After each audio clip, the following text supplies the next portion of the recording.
What's the date? God damn it. July 30th. I don't even know. Episode 148, available on DTube, Vimeo, DTube, Vimeo, YouTube, Anchor, BitChute. So those will be that will be in the top comment and the description. And yeah, my buddy Jack McDermott, who I've known since 5th grade.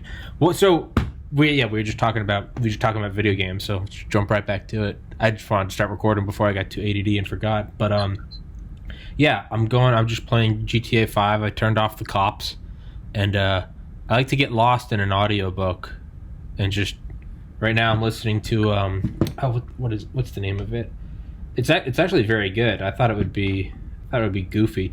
UFOs, generals, pilots, and government officials go on the record by Leslie Keane, and it's like a very unsexy.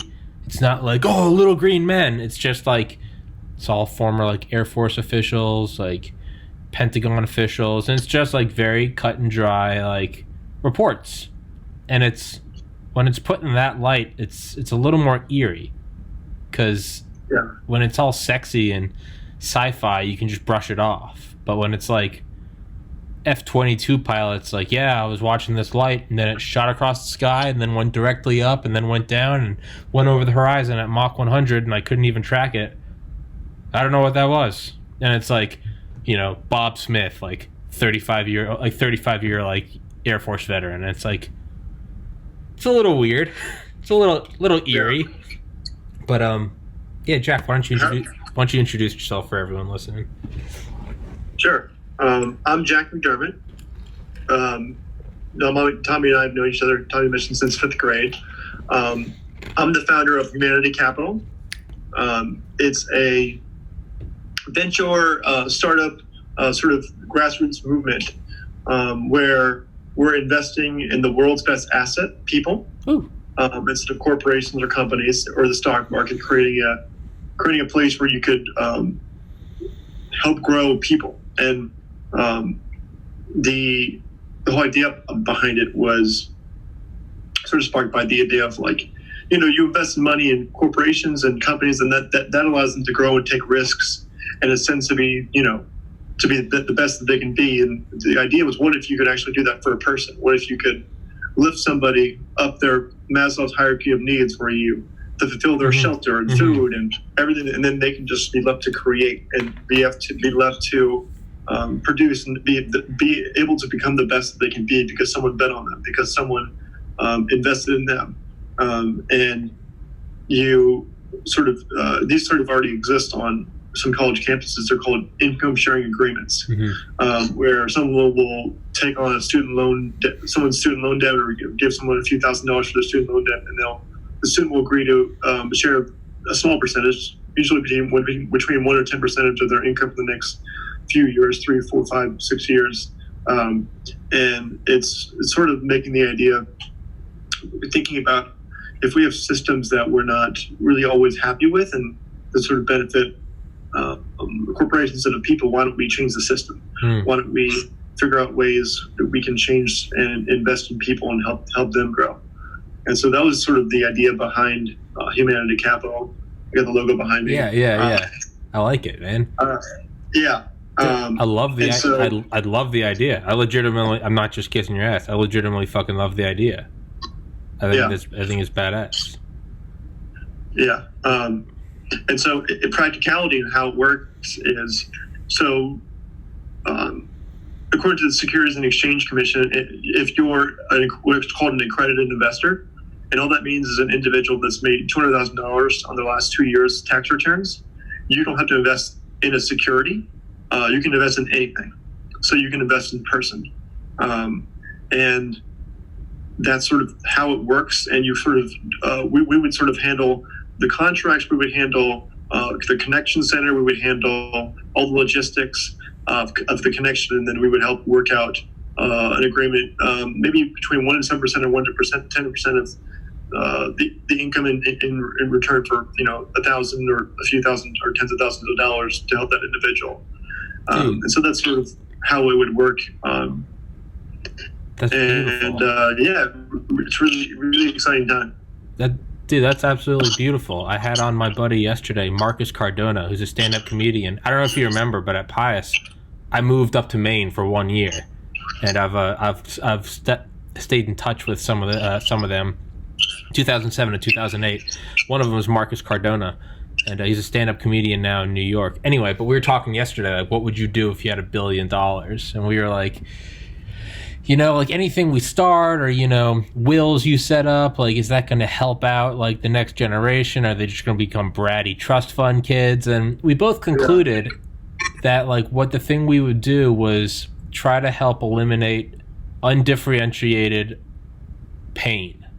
Not, like, maybe if I get someone a car, they can go to work, or, you know, maybe I put this person through the best private school and they'll become, because that doesn't always work out. But we were like, you know what does suck, regardless if you're black or white, regardless if you're straight or gay, man or woman, regardless if you're Jeff Bezos or just, you know, an unwanted child in some tribe in Africa. Like, you know what sucks? Being thirsty or not having food. Yeah, for sure. An empty stomach sucks. Diarrhea sucks. Splinters suck. You know, shoes, water, food, sunburns suck. Look how white I am. Shelter, that'd be nice. You know, vaccines, or, you know, that doesn't mean I can stop the oppressive warlords in your country, but, like, that immediate, unpolitical, those base pains that everyone fucking hates, you know? Yeah. A cavity, a boil, just some base, where, like, what would we alleviate? And it would be, just take that away. And maybe they'll become some movie story where they come out of Africa and become CEO. Maybe they don't. But it was like, but what if you could just get rid of that just baseline hell, you know? Totally. And I think that's kind of what you're saying on a different level. But yeah, what if you could just? I mean, that's what this podcast is, dude. I started working at a liquor store because, like, I haven't turned this into money yet. I want to turn this into money because I found even working the last 2 weeks, the quality of my podcasts have gone down because I don't have all the free time I do to just read, go online, have, you know, listen to the news, just always get topics, email 100 people a day. You know, now it's, you know, I'll work 8 hours and, you know, come home and I'm exhausted and it's like, fuck. So that's my thing, is like, how do I get enough money? How do I save up enough money to give myself a year block of, like, being able to go live in an apartment and try to get the podcast going? What is this in any way related to Karma cryptocurrency? They're different ventures, but they're around the base idea that we're trying to unleash the goodness in humanity. Mm-hmm. The sort of the logo is sort of helping hands behind me, mm-hmm. And sort of relating to your story you just talked about. What if someone could bet on you and say, this Tommy Kerrigan, me personally, I've known you my whole life. I know that you were going to have a successful podcast. Like, other than investing in myself and my ventures that I'm going on, what if I was allowed to, right now can't do it because I don't not an accredited investor, but what if I was able to bet on Tommy Kerrigan, yeah, and say, I'll give you $40,000 for your startup, for your podcast, or for whatever you wanted to do. Yeah. And it's funny you mentioned your comedian friend. I think this idea kind of was ruminating my head for, I think, a few years, like, loosely. I remember, like, thinking a couple of years ago that, like, two of my favorite comedians are Sam Morril and Mark Norman. They're New York comedians that are really popular right now, but, like, a few years ago, no one really knew about them, and I knew they're going to be really good. Yeah. And so I remember thinking at the time, I think I said this to a couple of people, like, if I could just, like, invest in those comedians, only I could just, like, give them like a few $1,000 or whatever I can spare, and, like, watch them go. In their future income, maybe, you know, like a small percentage for the exchange. That would be really cool. And I often say to my girlfriend or people, I always say, like, joking, I'm like, is your stock rising or falling today? Today, are you if people could invest in you, would they be selling or buying? Like, you do things every day that I like that are going to be that are going to help you or hurt you, and sure your status, and thinking about that inspires me of, like, you know, like, I'm thinking of myself that way, of, like, just the ability for me to succeed. So, but yeah, let's getting back to your original point. Yeah, like we talk about the absolute hierarchy of needs, and the carbon credits. The good we sort of say carbon credits are backed by the goodness of humanity, and humanity capital is about helping people and understanding that when you invest in a person, you're betting on them, and so it's all about trust. And so it's not a loan; it's an investment where you hopefully you have a future that is a percentage of the future income. But if they don't make that much, or if they don't work out, then you lose your investment. It's because it's you trust them, and you see them, and you know about them, and you know that they're going to be successful. So it's sort of like creating a system in which it's sort of been creating an incentive to give people money. The way I like to work at it too. There's this, there's universal basic income, different policies of like giving just people cash or stimulus when they need it. But what if I could tell you that, and some people say you give people money because you care or you don't care. I've had people say to me, like, this is sort of like a Band-Aid, and you can't teach people how to care. And my point is, I don't have to. Even if people don't necessarily do it for their own special kind of charitable reason, I'm telling to the people, it's good for you to invest in a person. It helps you grow your wealth. Yeah. Imagine if your investment portfolio grew as people you knew was going to be successful. Yeah. As they grew. Yeah.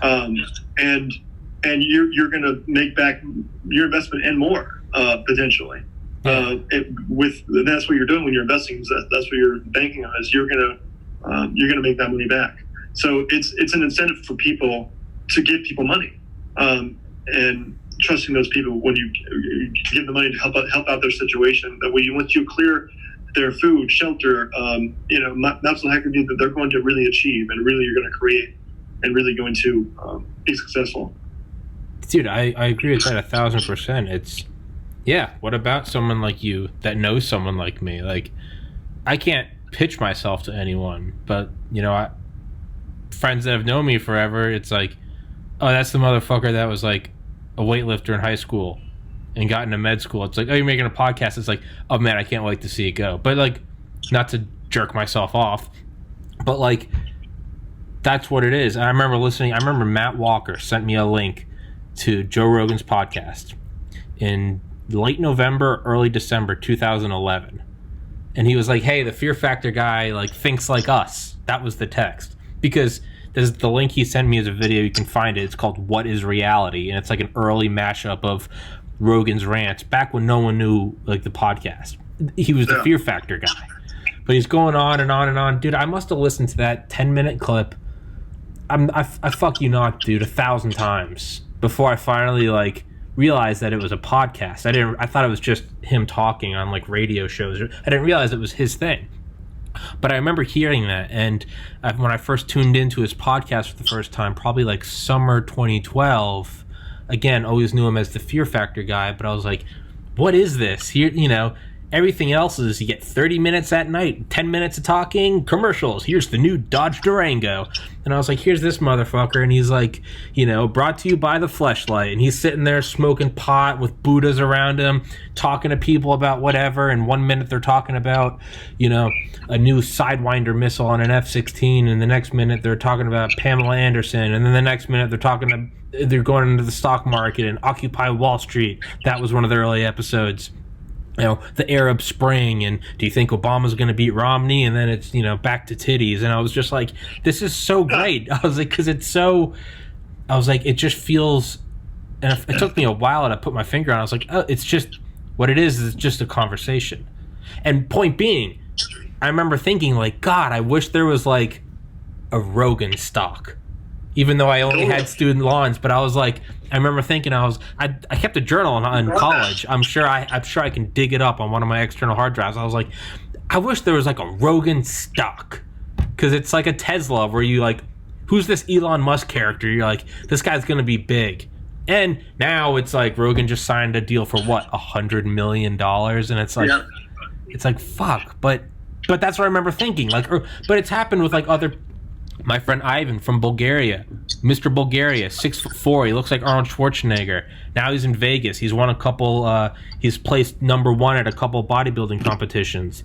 It's just a matter of time before this dude is the next. Like, I'll be back. Like, it's Schwarzenegger, The Rock. Next one's going to be Ivan, and it's like there's no Ivan stock though. There's no. What do I do? I guess you could say like companies in a way bet on people like that. Maybe like a whey protein company would bet on him, get huge sponsorship, and that's what he does. It's the hierarchy of needs. He needs enough to pay for his gym membership in his apartment. That way, he doesn't have to spend time at whatever Best Buy helping people out. Yeah, so they buy advertisements and sponsor him in the hopes that people will see it and buy their products. But what if you could say that there's even a greater potential of income for that? I think this guy, Joe Rogan's going to be so successful that what did today, Alyssa Milano was like, Joe Rogan has 3 times as many views as me, or something. Like, people are amazed by how successful the podcasting medium has done. Yeah. And he brought it to a huge sort of free form, non-constricted time. Yeah. And it's just it's a different way of thinking about it, because if you could sort of pay for Joe Rogan's sort of, he just was moving from California to Texas, but let's say back in those times, he sort of really couldn't really find a home, or couldn't really figure out a stable location, and you just, you gave him money, and you agreed to share it. But let's say 1% of his income over the next 10 years. Well, right now you've been making a lot of money. 10 million. Yeah. Like 100,000 or more for like maybe a couple thousand investments, or so like it's so that kind of it's investing in people, and there's a lot of people like saying that we get the whole like the economy is worth the people, or people need to be more involved, and there are systems, and a lot of the ways that people are not happy with the systems in America, and so the solution, it's going to be system oriented. Okay, well let's change the system. Let's change the incentive structure so we can create ways, align people to grow and help each other. And that is in alignment with karma credits, rewarding kind things for other people. And it's definitely in the same vein, and definitely aligning with a lot of pro-people incentives. Now, how does it go from a neat idea, which it is, I think it's awesome, but what is I guess a healthy criticism or a healthy cynical how does it become real? Like, for example, sure. How would somebody go, what do you need to live? What is like the bare minimum you need to live a year? $1,500 a month, $2,000. What is like the bare minimum? $24,000 a year, bare minimum. Let's say that. Sure. So someone like me, I would need $96,000, 4 years. In 4 years, if every day I could wake up, work out, research, listen to audiobooks, find guests. You give me 4 years with exponential growth. Fuck yeah, I could have this podcast over 1 million subscribers. I truly believe that. If my dumbass got into med school, I could do that. But I can't do that because I have to work. Right. How would that, just using me as an example, how would that go about? Like, is there the equivalent of a stock exchange? Do I make my IPO, Tommy, TPC? How does it work? I'm legitimately curious. We have the TPC, now we got the TPS, TP stock. Yeah. So to make it real, all you have to do is to go to humanitykapitalinvesting.com and sign up as an investee. So you say, I'm Tommy Kerrigan, here's my podcast, this is what I do, sort of tell them a little bit of information about yourself and what your plan is, of how you're going to make back the investment that you're asking for. And then we're going to have, you can sign up as an investor or an investee. So if you want to be an investee, sign up as that, or you sign up as an investor and you sort of select people, or you see people on the website that you want to invest in. Once we confirm that they're an accredited investor, and they've had discussions with you, we can sort of draw up that investment. So it's as simple as that. I'm gonna sign up after this podcast. I'll just have you text me the link. I'll post it again. What is it? Humanity Capital. HumanityCapitalInvest.com. Humanity Capital Invest or Investment. Investing. HumanityCapitalInvesting.com.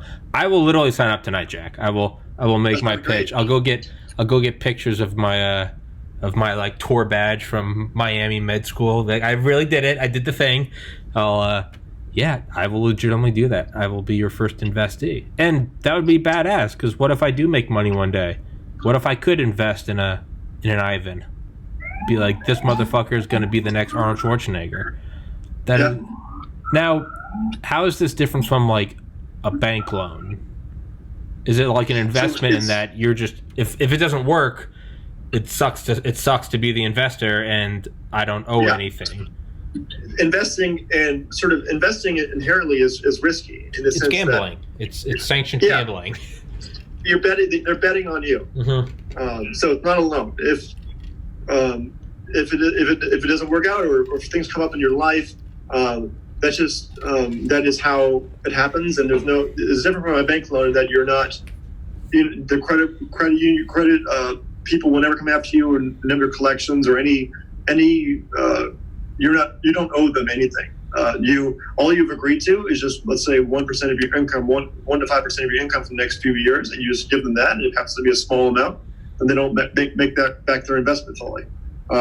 So it's going to be sort of a vetting process, and they'll get to know you to know that you're going to do really well, and it's an agreement of both parties, so it doesn't have to be like a huge lump sum. It can start out small. Mm-hmm. It can be adjusted. It's flexible.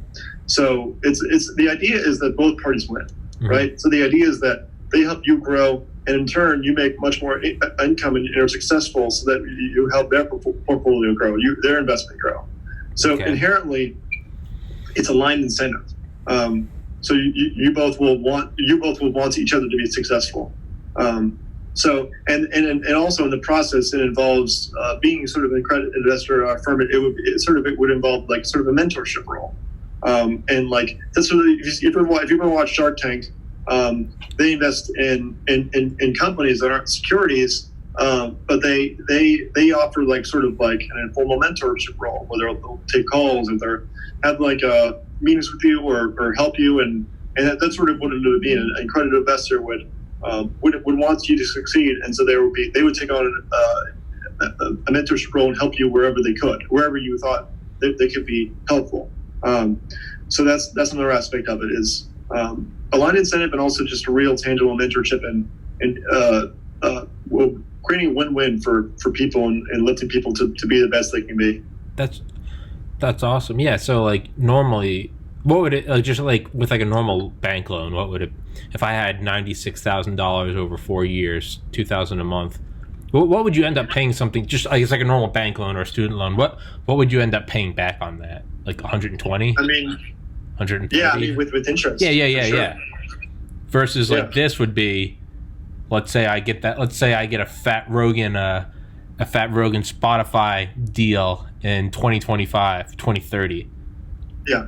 I wouldn't be paying back 120,000. I'd be paying back 5 to 10 million. But that's the whole reason why you can get that 96,000 in the first place without strings attached. And let's say you sign up for 1 to 2% of your income, 5%, and if 5% of your income is $10 million, I mean it's pretty great. Like it's pretty fucking great. That might not have happened. I mean that might have that would not have happened at all. Wouldn't have happened without that. 100% wouldn't have happened. Yeah, no doubt. So I mean, So for me, I would happily, give up $10 million out of my $200 million that I made that year. Absolutely, I'd fucking give half. I would, to make that happen. Now, let's say someone like me, because I would never take that loan out of a bank because I think that in itself would probably ruin the podcast because I think I would probably be so anxious every night for 4 years being like, is it going to work? That I probably wouldn't be a good podcast host. I'd just be like freaking out the whole time. Versus like I got a chance, like let's run with this bitch. It's completely different energy. Now, let's say just using myself as an example, Jesus. $2,000 a month, 4 years, $96,000. That doesn't just have to be one person, though, right? I could make my IPO, if you will. I don't even know if that's the right metaphor. Can multiple people invest different? You could buy, just like when someone buys one stock and someone else buys 45,000 shares.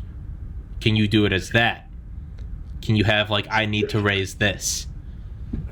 Yeah, that's honestly TBD. Okay. It's a lot of research into what, sort of like what makes it sort of with the okay by the SEC is that it's like sort of like a mentorship role, and is sort of an accredited investor that's investing to help a person in their, and they can share in their income agreement. I have seen some pooled investment structures similar in the past tried, but I would need to look into it more. But it's definitely an exciting idea, and I think it's definitely possible. Yeah. I haven't seen anything that is not possible, but yeah, it's definitely an exciting idea, and it could be possible.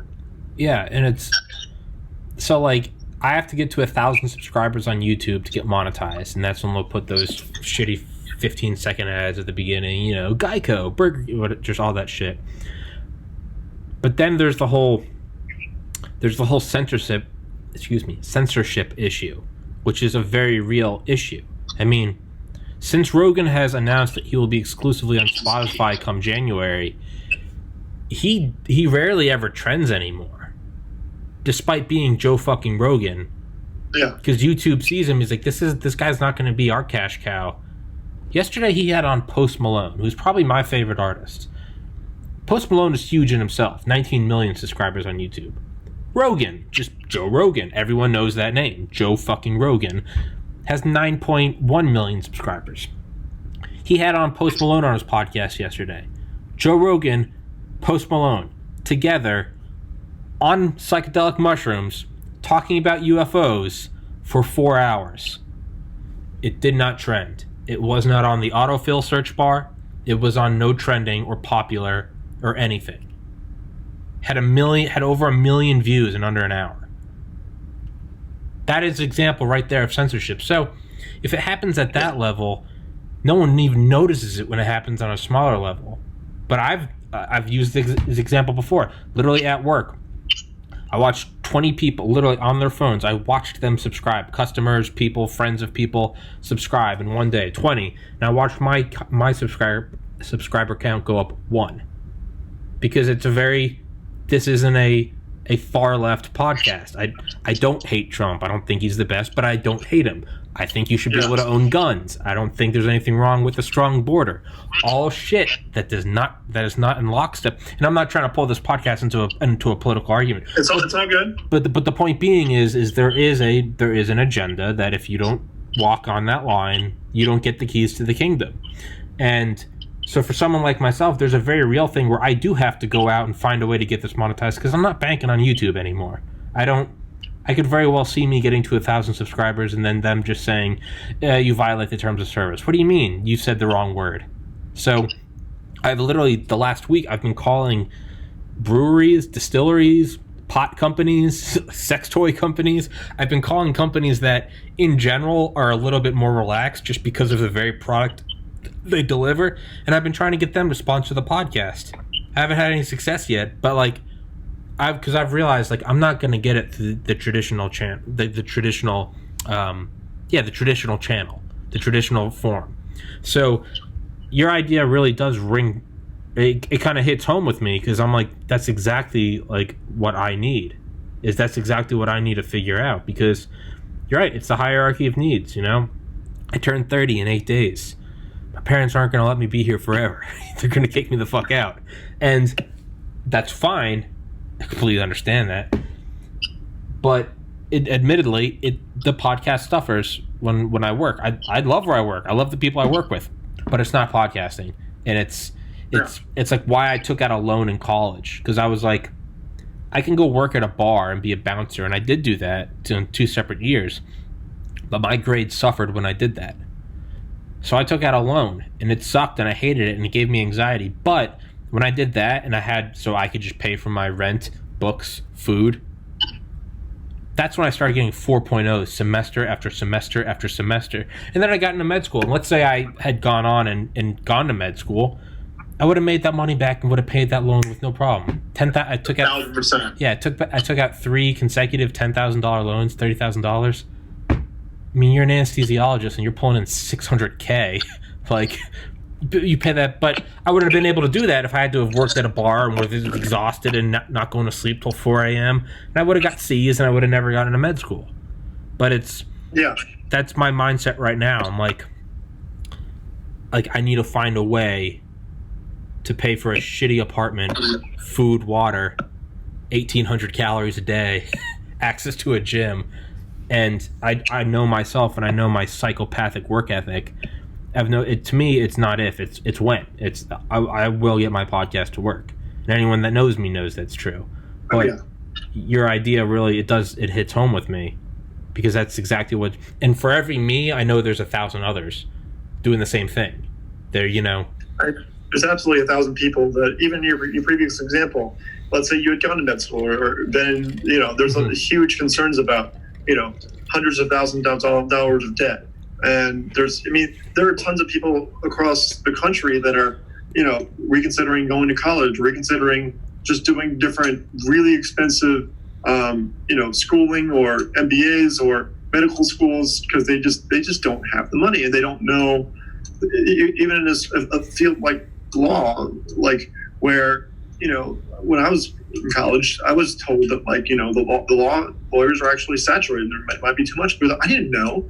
If I had someone that was an accredited investor that knew what he was talking about, knew the potential for earning, or knew my path, and just said, you're going to be fine. I know this industry, I want to invest in you, and I'm going to take the pressure off so that you can start getting those 4.0s like you mentioned. Mm-hmm. You can start just focusing on your school, and you don't have to be stressed out about a loan all the time where you're just debilitating anxiety, and you are just set to succeed, which you want to do, because you want to go to law school, you want to go to medical school, you want to do that would be such a huge, it already exists in some senses, but if it was just opened up to all accredited investors where they could do that, that would just make people even more successful that are on those paths. Or I remember in college I had an idea for, I always lose things, so I'm very scatterbrained. So I had an idea for I think I called it Bump It, where you attach something to a small object to your keys or your wallet, and just like calling your phone, you press a button and it just starts beeping, mm-hmm. right? And it you attach it to and you don't let's say to trigger it, you could just have a dashboard on your home or apartment where you can just press a button. Mm-hmm.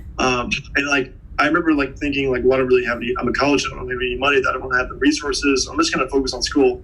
And then a couple of years ago, I saw my girlfriend gave me these things that were that were literally, and I was it was if I had 2011, if I had just where would if I had a little bit of help, a little bit of mentorship, a little bit of money, I could have made that happen.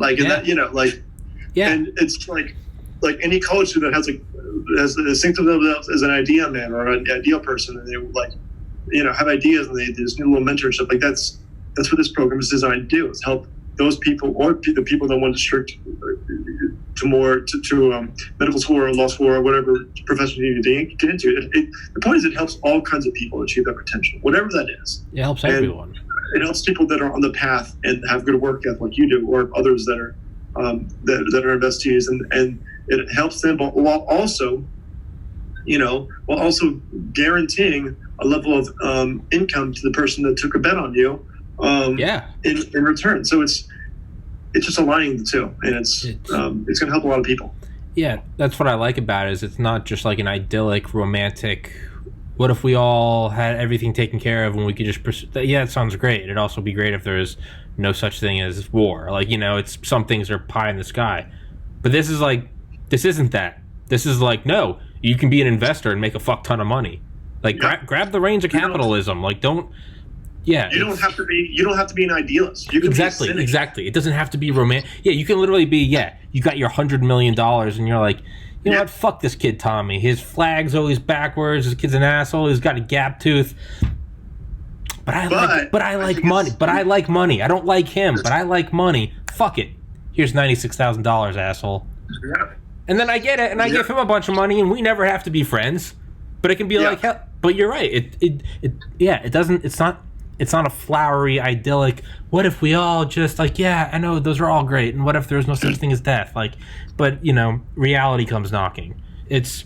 You can, my point is, you can be a realist and realistically model out the timeline of the money when you're gonna break even, when you're gonna earn more money, and like you can even like as a realistic person or a sinner, you could you want to win, so you want to make back more your investment. So you know, and at the same time you're winning against that person. The person's also winning because they're making way more money.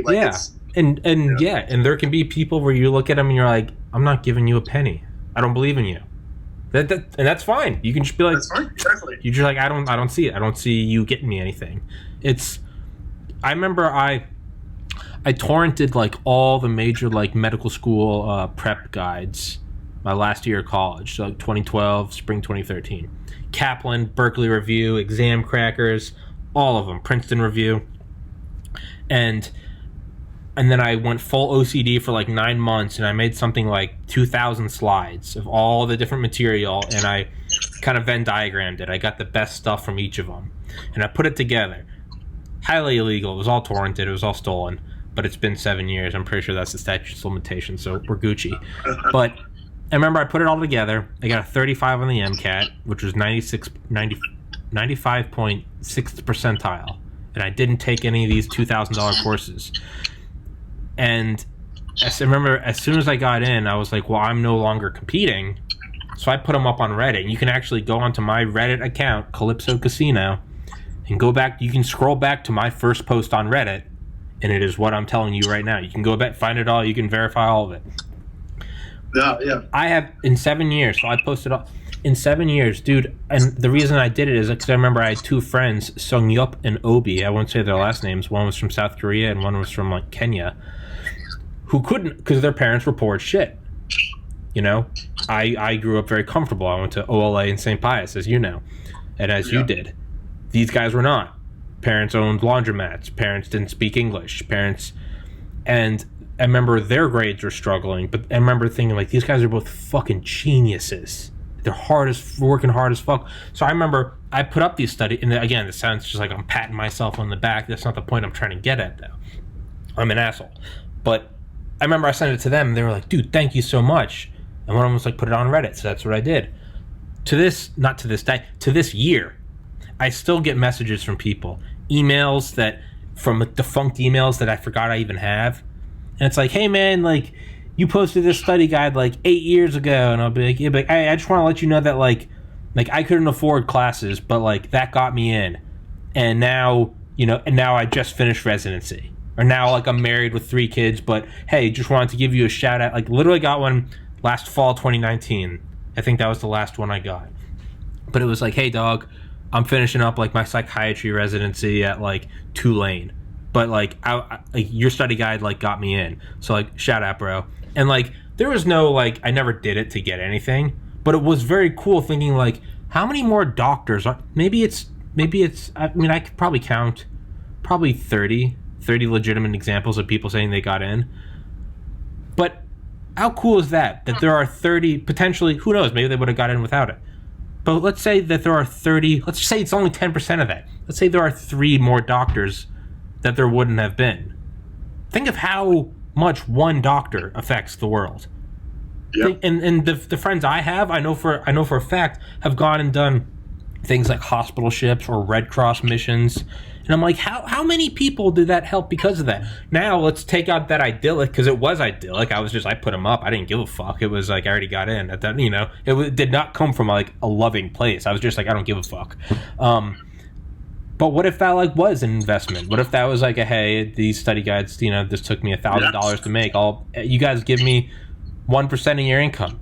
What if I was getting 1% of income from 30 physicians? Totally. That's a very real, non-romantic, non-dreamy, like, shit, man, I could be sitting on like a cool $500,000 a year right now of return. And and it would only be a fraction for them. So that's what I like what you're saying is it's not like a flowery kumbaya thing. It's like, dog, it can be as cutthroat as like floating a business on like Silicon Valley. Yeah. Sorry, I know I've been ranting. You're mentioning it's just amazing how much your actions sort of giving that initial study guide or get them past their first hurdle and sort of how many lives it affects. It's really like a wonderful life, and not to sound too flowery rosy, but it's, the butterfly effect is real in the sense of like the more like when you make money or when you earn by investing in people, those people are being lifted out of, let's say, poverty or lifted out of or just already well off and are making more money and are helping by earning and creating, they're maybe employing people, or they're maybe creating more wealth, or I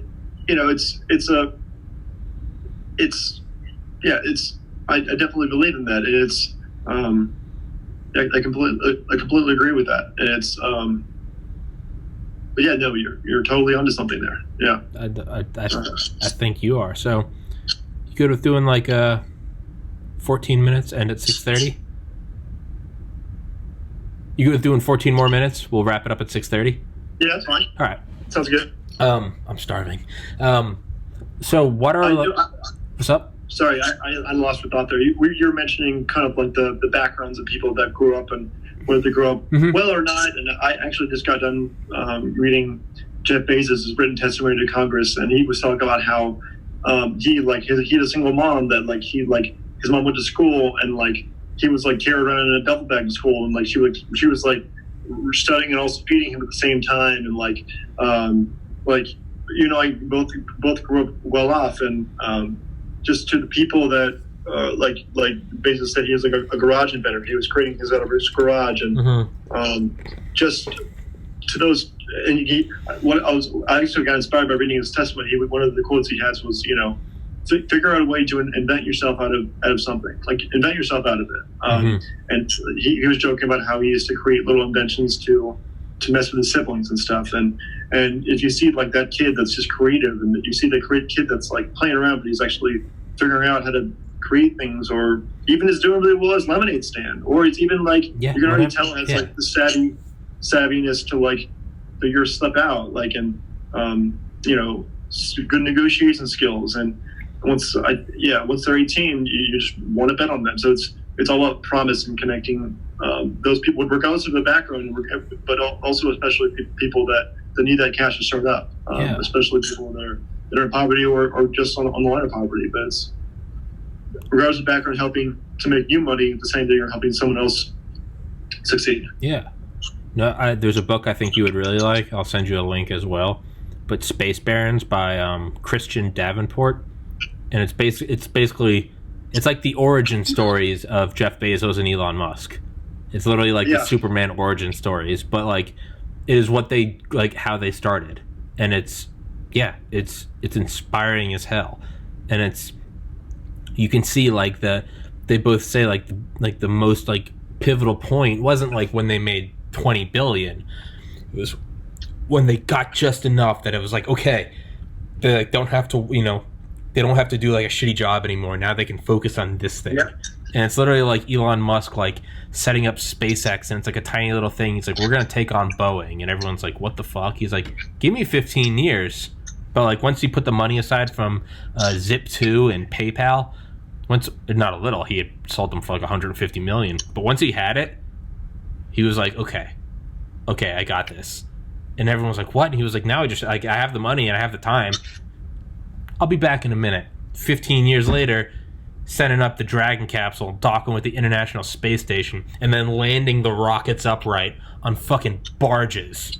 And it's just like flex nuts, right? And it's but yeah, like, I mean, dude, Steve Jobs used to collect recyclables on the college campus where he went. And he'd bring him in and just get change. And every like Sunday he would go get like a free meal at the soup kitchen because he didn't have diddly shit for money. And then he became Steve Jobs. This podcast is being done on a MacBook Pro. Next to me is an iPhone with some AirPods. Like, it's fucking Apple. Like, that stuff can happen, and why not? And again, it's not some dreamy everyone's gonna be successful. No, like, put a dollar amount on it. Be like, I'm gonna get, hey, you got a great pitch. It's cool. Oh, cool, Tommy, you got into med school. I don't give a fuck. Make me some money. That's fine. That's fine. Diversify. So, you diversify your stocks. What if you diversified in people? You had an investment in a comedian. You had an investment in a business owner. You had investments in a marketer. You had an investment in a lawyer. Yeah. And some of them are going to do as well as you thought, but some of them are going to do way better than you thought. And the best way, just because all of these people are looking to earn more money and are trying to be successful, and you have confidence in all of them, not knowing all the other factors of what luck might break their way, or what promotion they didn't get, or what family things, what family member might die, or whatever's going on in their lives. If you diversify, if you invest in a bunch of different people and diversify your portfolio, you're pretty much just like the stock market. You diversify, you guarantee at least a 6% chance, 6% interest or growth every year through the stock market and through your 401k. But if you can invest in people, and those people are on average are guaranteed to be successful, you've just helped 10, 12, 15, 20 people become successful and you're earning a significant amount of money, because sure, it might be 6% or 10% or more, that much over your investment, but if you invest a lot of money, it's a lot of money. So it's, and diversify, and you're picking out different people in different categories, to be successful, and that's just going to lead to success on both ends. Yeah. And not only that, and maybe this does sound a little romantic or idyllic, but fuck it, who cares? There's nothing wrong with being optimistic. And let's say you invest in 10 people, $100,000 each. Let's say I'm one of them. Let's say 9 of them fuck off, but I make it and I blow up my podcast. 10 times 100,000, so he spent $1 million. But then let's say I get a Rogan deal and he gets 10% of that. Now you're getting $10 million back for your million investment. But you know what I'm gonna do in return? If I'm now sitting on 90 million, gave 10 million back, I'm gonna be looking for the next podcaster, the next musician, the next fucking whatever. Here's a dude that makes art with, I don't know, old broken Xboxes or some shit that normally wouldn't get any, but you're like, fuck it, I can see that guy's art pieces in the Guggenheim. Fuck it, here's $100,000. Does it work? All right, but one of them does work. Here's Ivan, and next thing you know, he's the new Terminator. It can still be a beautiful thing. It can still be a money thing. But one of those people succeeds, unless they're just a real asshole, they're going to turn around and they're going to do it again. Whether it's to build their own wealth, or whether it's just to sort of, give it back. See the next thing rise up. I love it, Jack. I fucking love it. You've sold me. All right, that's fantastic. Yeah, it's you're saying you have an interest in, you think that they're going to be the next big comedian because you like their form of comedy, or a lot of that being an investor, a good investor is just being right when everyone else is wrong. Mm-hmm. So you know that person, you have confidence in that person, and you invest in a bunch of different people that you have a special niche in understanding why they're going to be successful.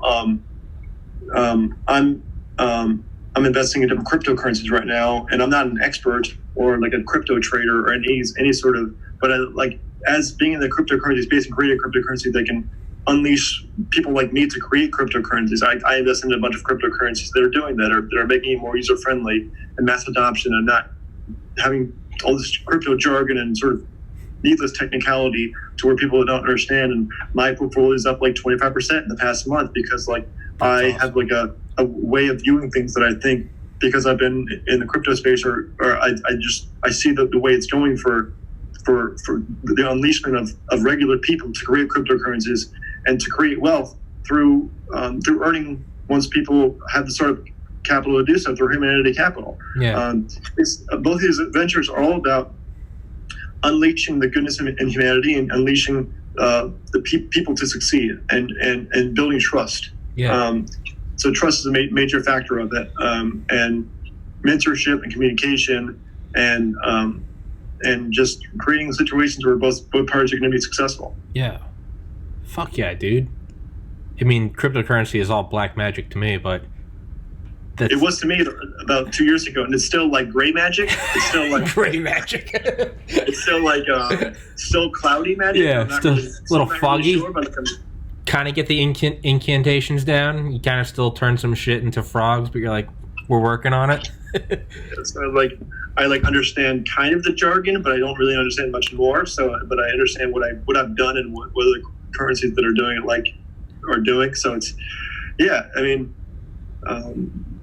just making a stance and figuring out how to invest your money and how to spread your knowledge to other people and unleash people to earn, and through cryptocurrency or through their own life and income and businesses and ideas. Yeah, and who knows what can come out of it.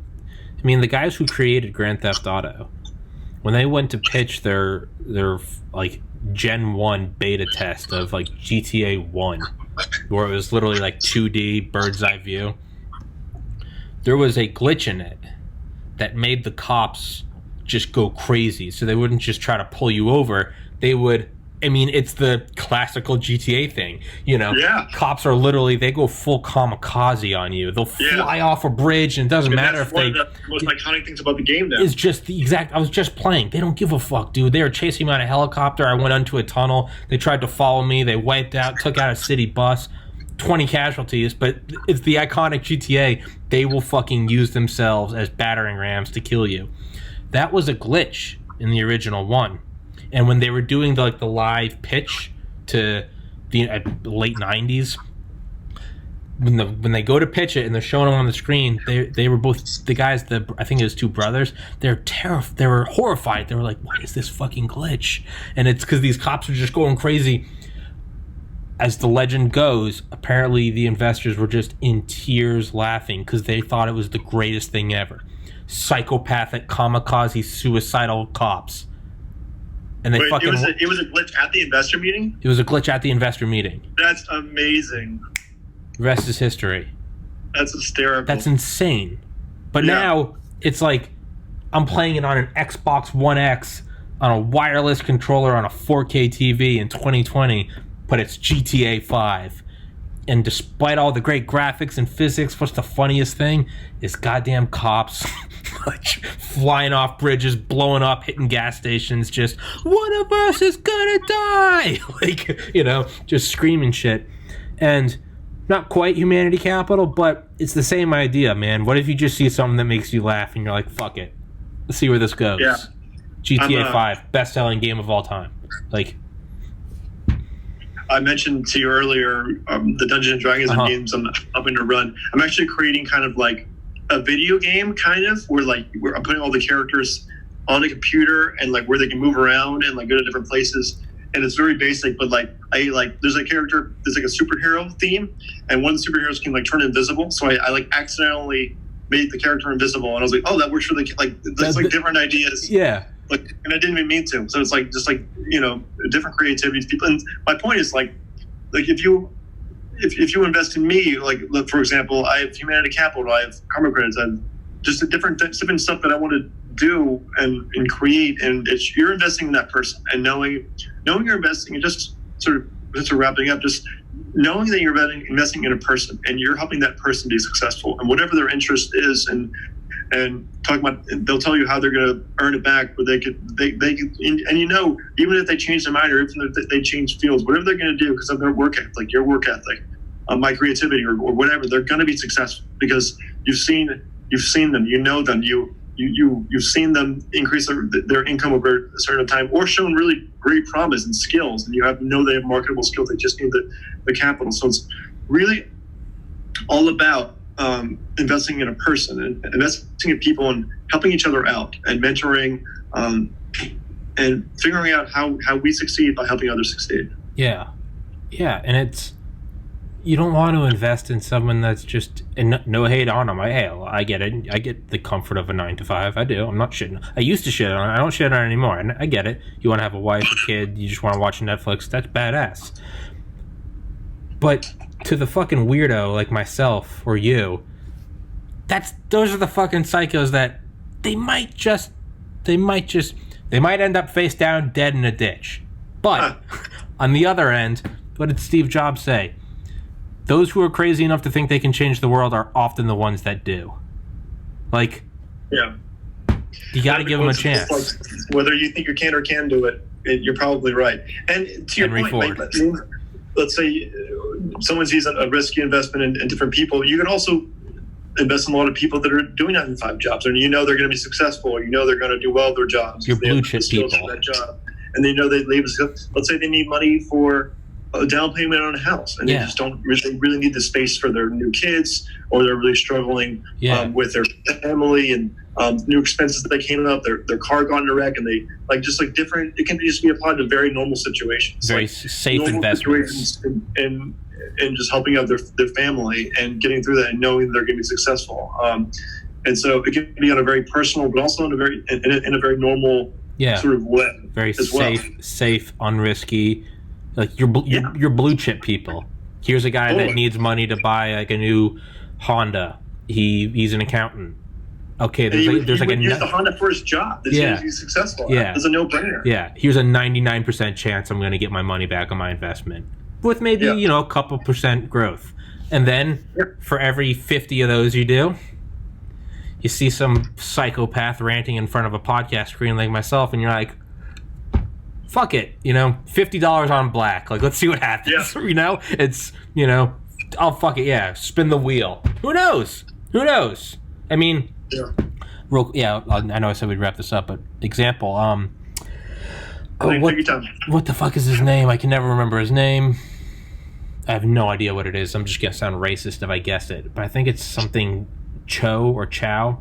But he was this dude that made this really fucked up weird graffiti, super vulgar, like rated X, just pornography. Had his life all fucked up, didn't really know what he was doing.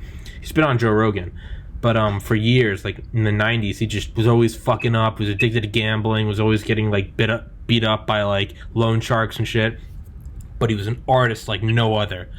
And finally, some small company, some Silicon Valley company was like, this early 2000s, it was like, hey, we want something different, they're all trying to break out of the mold, right? They're all getting that Google energy. And they're like, we want you to come do just some crazy, like, hands-off, like, graffiti inside the office. Like, do whatever you want. And he did it, and it was great. And they were like, hey, like, we can pay you, like, $25,000 for what you did. Or do you want, like, whatever, like, 25,000 stock shares? And the guy, being a gambler, was like, fuck it, I'll take it. Well, that was Facebook, and he made $500 million. Hey, amazing. He's been set since. He's been on Rogan. Just Google any of those like terms and you'll find him. But why can't that happen? Why can't you just Either way, they kind of invested in this guy, but at the same time, he was like, fuck it, let's see what happens, and a thing became Facebook. I'm not saying either were entirely responsible for the other, but it's kind of that idea, like, hey, like, it's, I don't know, it's the Hail Mary in the last play of the game. Like, fuck it, let's see what happens. Maybe you win the Super Bowl. Maybe it's incomplete, you'll lose your investment. Yeah, I get it. But maybe not. And that's my pitch for myself, so anybody listening... Humanity Capital Investing, shout out. So let's wrap this bitch up, Jack, and sounds good. Fuck yeah, brother, always enjoyable. I got my test back from coronavirus today. I do not have it, so it's a little win. Yeah, so I'm excited about that. I'm not dead from coronavirus, so hey, it's the little wins. I will go on. I'll start processing this video immediately to upload, but I will go on humanitykapitalinvesting.com. Sounds great. I will sign up. It's good about your results. If you have your health and you have everything. Hey, go ahead and sign this. Hey, I'm a good investment. I'm not going to die. And I work hard and I'm kind of crazy. It might work. It might not work. Buy TPC stock. TPS stock. TPS. Love it. Jack McDermott, always good to see you, brother. Let's do another one. All right, we'll do it. All right, my man. Peace, bud. All right, have a good one. You too, bud. Peace.